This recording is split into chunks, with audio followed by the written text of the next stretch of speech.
Alright, I'm pretty excited about this one. 73 Nissan Skyline. I've always liked this body style. It's cool in a 4-door. It's especially awesome in a fastback body style.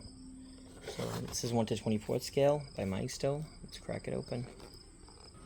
So it definitely looks at first as if the doors are not the only things that open. It looks like the hood opens as well as the trunk. But I'm done. I've kind of given up on trying to get them open because it looks like perhaps in a more premium version of this they open, but they do not appear to open in this case. Something else very surprising is I love the pillarless hardtop element here with the rear window not having a B-pillar, but why is this thing left-hand drive? It's very shocking. Definitely did not expect that. That's weird. But it is nice, it is cool, I like it. Love the side view mirrors. 100% would not have bought it if the side view mirrors weren't correctly on there.